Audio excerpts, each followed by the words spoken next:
Hello everyone, welcome to another edition of my top 5. I'm HCD Rules 0001 as always. It's episode 3 and this time around I'd like to talk to you about my top 5 foods and drinks. As from the side of me, this is a subject that I enjoy, so I'm going to get right on with it. I'll start with my top 5 foods. So number 5. Now number 5 isn't necessarily a food by itself, even though it can be eaten in many ways, which is why it is at my number 5. It's not necessarily something I'd like by itself, but if needs be, and you know, if times get bad, you know, it is something that can be made into a meal as itself. It's basically potato. I'm not listing my favourite vegetables. I'm just saying that if things get really bad in the economy and, you know, things like that, people will always be able to grow potatoes and hence have mashed potato, you know, jacket potato or boiled potato or new potato or roast potato. They'll always have something to eat because of potato, and that's obviously why it's at my number 5. Number 4, I have to be honest, this list is rather predictable. Number 4 is burgers. Now from the side of me you think this guy eats a lot of burgers, and that's not the case. I probably have a burger once a fortnight, if that. And you know, it's so, like potatoes, it's kind of versatile because there's, you know, several different types. In America they call them hamburgers even if they're made out of beef, which is a bit weird, but most burgers in the UK are made out of beef, hence the name beef burgers. There are some burgers made out of pork, hamburgers, lamb burgers. Basically a burger is anything, any bit of meat that's minced up and made into a compact form with an egg or some flour as well. So really a burger is any meat that's minced up, really. Number 3, never used to like these. Probably ain't my first one. Let's see now. Probably ate my first one in 96, 97. And when we got it delivered, I mean, that should give you a clue as to what it is. Number 3 is pizza. But not any type of pizza. I don't like peppers. I don't like tomatoes. So basically margaritas are out and hot and spicy pizzas are out. Which basically says to me that, you know, my favourite pizza is a meat feast pizza, or you know, a Hawaiian pizza, which is surprising because I'm not that keen on fruit. Nice ham and pickle, or a nice, you know, triple cheese pizza. You know, so you get out here, you know, you're like just to try and break off the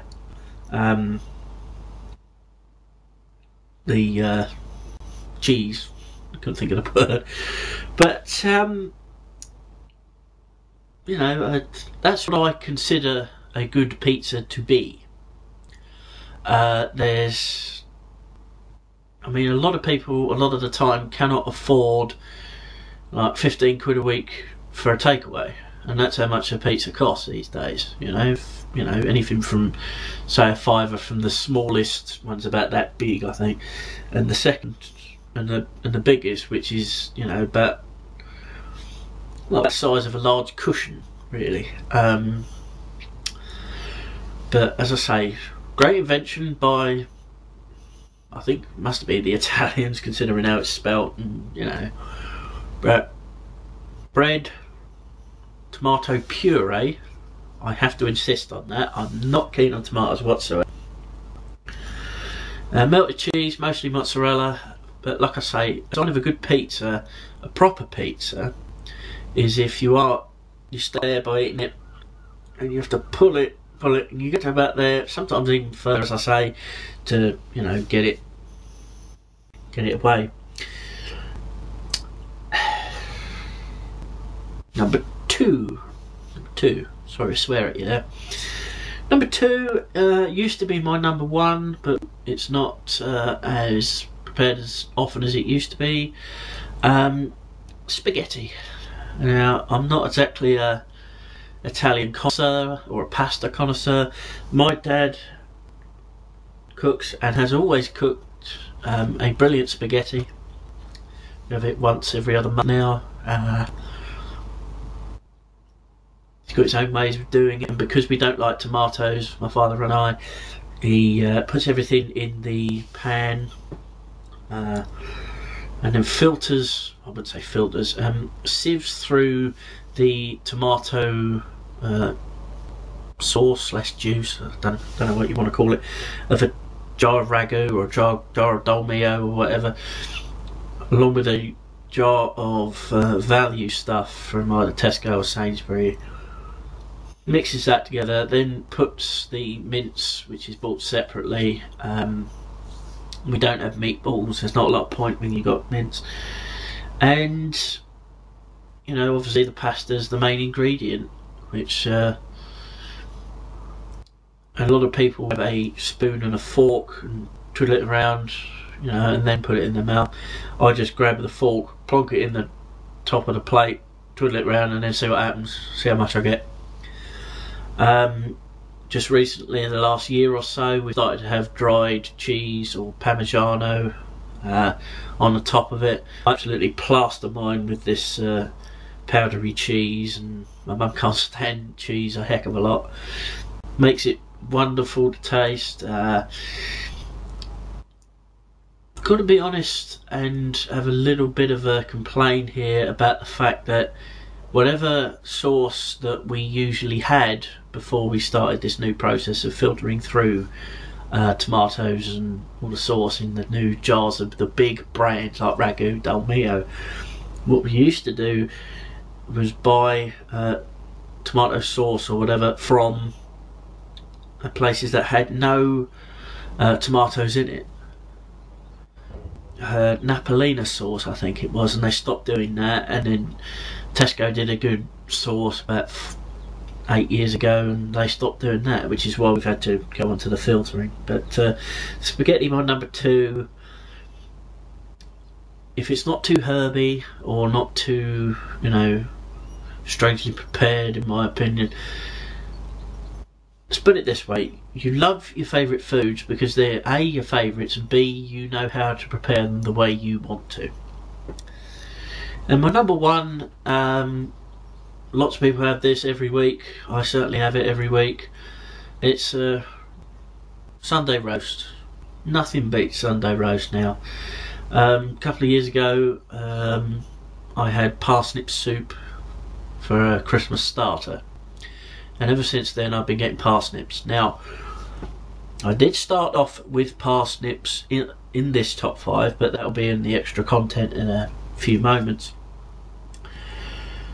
But ever since that particular Christmas lunch when I had the parsnip soup, I love parsnips.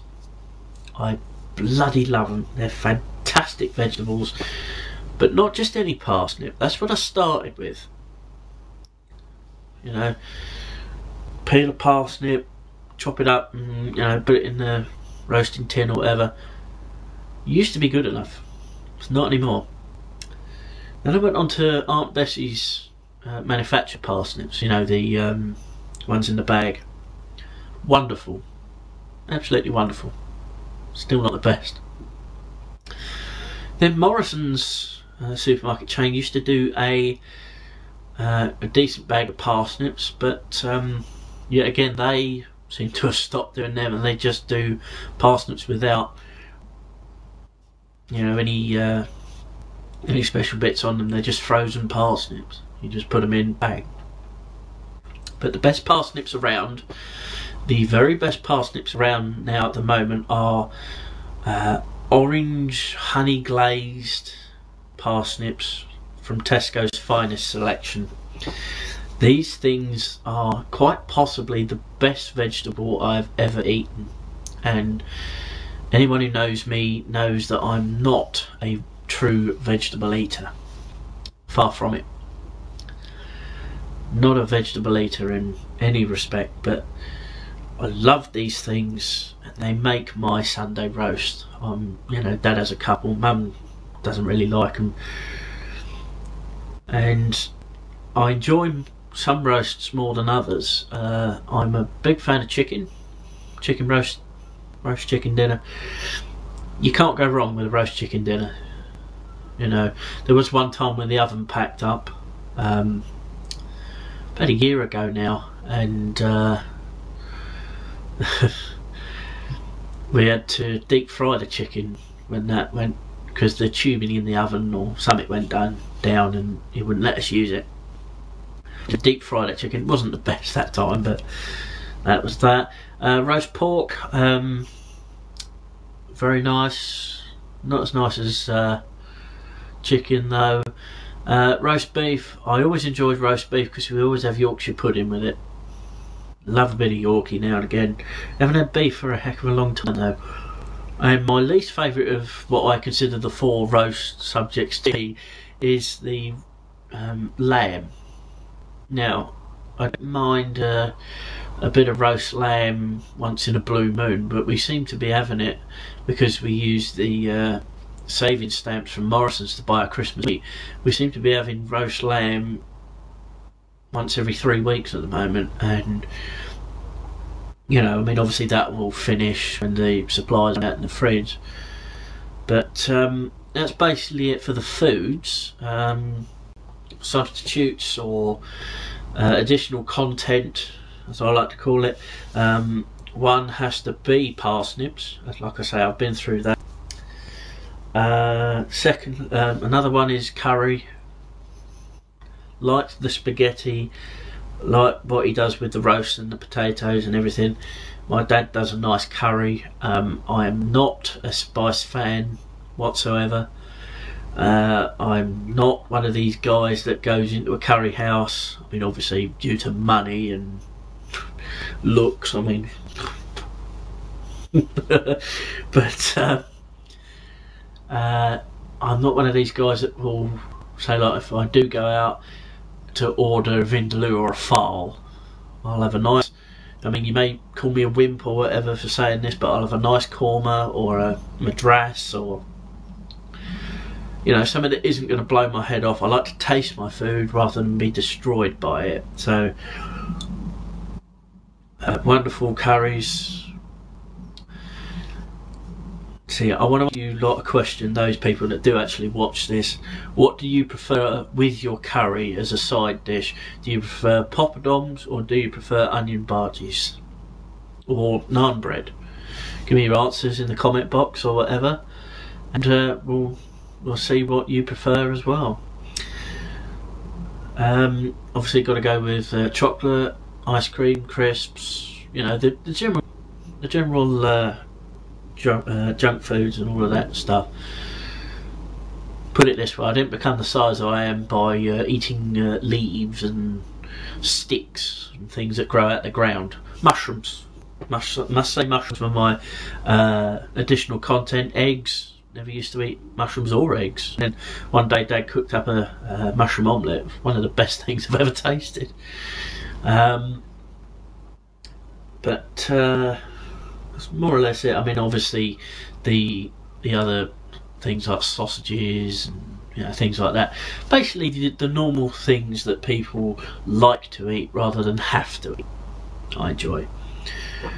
So on to drinks now, and so some of you might be shocked about this, but I have to be honest and you know, go through my list. So my 5th choice, number 5, is a drink that you can only get from one store, one supermarket chain, and as you've been hearing throughout this video, we do our shopping at Tesco, and one of their soft drinks is a sugar-free soft drink with lemon and lime. Now this is a fantastic thirst quencher.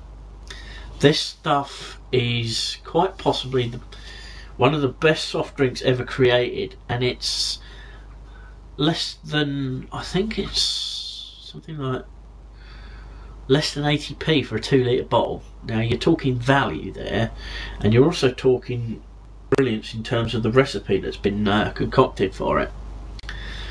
If you haven't tried it, I strongly recommend you go to a Tesco, or next time you're near a Tesco, just pop in, grab a bottle of Tesco lemon and lime soft drink, fizzy soft drink, and it's a silver wrapping around it with a green top, lime, sort of like light green top. Put some in a glass while you're watching your favourite show or whatever. Give it a sip and you will know what I'm talking about. Number 4. Number 4 is yet another soft drink. There's actually no what they call alcoholic drinks on this list, but there might be an additional content in a few minutes. Number 4 is a well-known drink. My dad says it tastes like medicine, fizzy medicine. It's Dr. Pepper. I much prefer Dr. Pepper to Coke, which is a shame because Dr. Pepper's rather expensive. With the Tesco lemon and lime, it's about 80p or less for a 2 litre bottle. For a same size bottle of Dr. Pepper, you're talking close to £2, and that's very, very expensive. But Morrison's a cheaper alternative called Dr. Pop. I'm sure the other supermarkets in bigger stores would do a suitable substitute. But this Dr. Pop, you can get 2 bottles for £1. That's bloody good value, and it's just as good in my opinion. You know, Dr. Pepper / Cherry Coke, I'd have to say, because basically the same thing. So people just do that. Number 3, my third favourite drink isn't fizzy. In fact, the remaining drinks aren't fizzy on my list.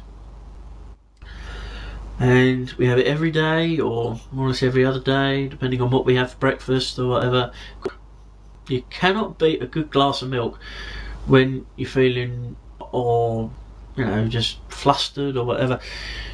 Just sit down, do what you got to do, have a nice glass or mug of cold, refreshing milk. Now, people have got preferences as to what they will do with regards to what milk they drink. I mean, obviously there's whole, semi-skimmed, skimmed, pasteurised or whatever, or UHT or whatever.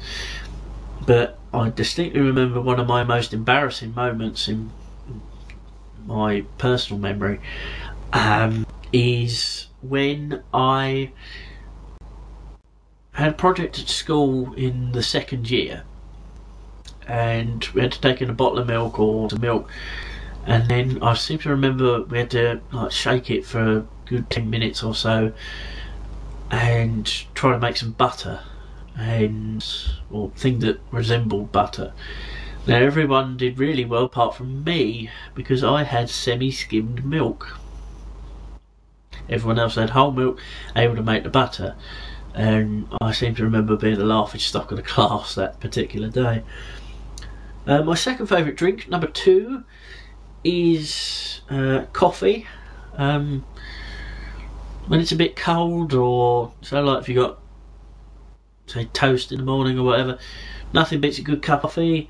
I like my coffee like I like most other things with regards to chocolates and stuff like that. I love a neat cup of coffee, and I'm not one of these guys that can go into a coffee house or a Starbucks and just order a double decaf latte with extra olives or whatever.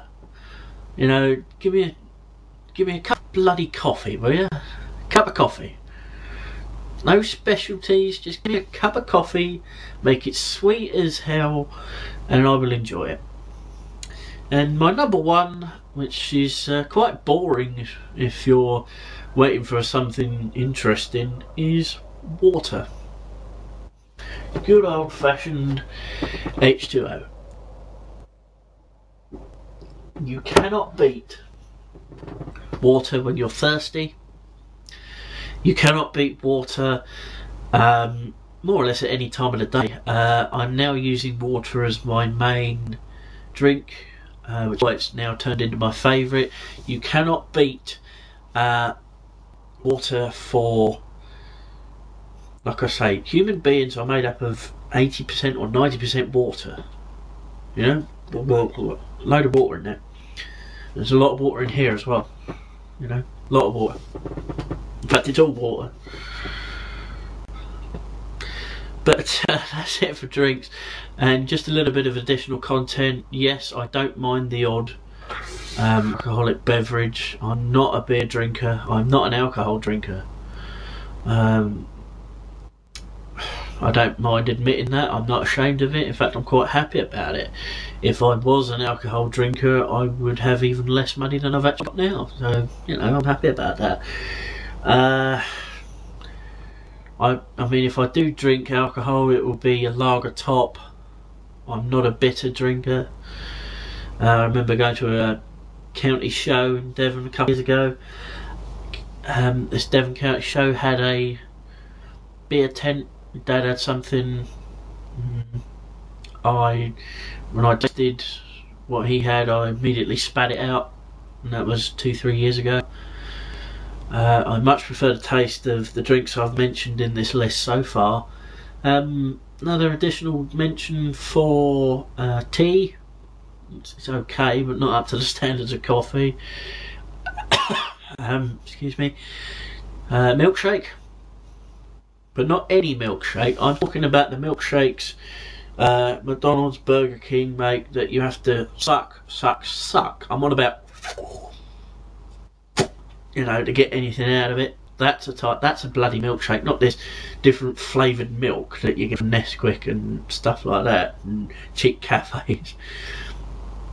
So that's about it for this edition. What are your favourite foods and drinks? Give us a reply in the comment box. This hasn't been too successful just lately, but people are beginning to get used to 2 videos a week from me rather than just 1.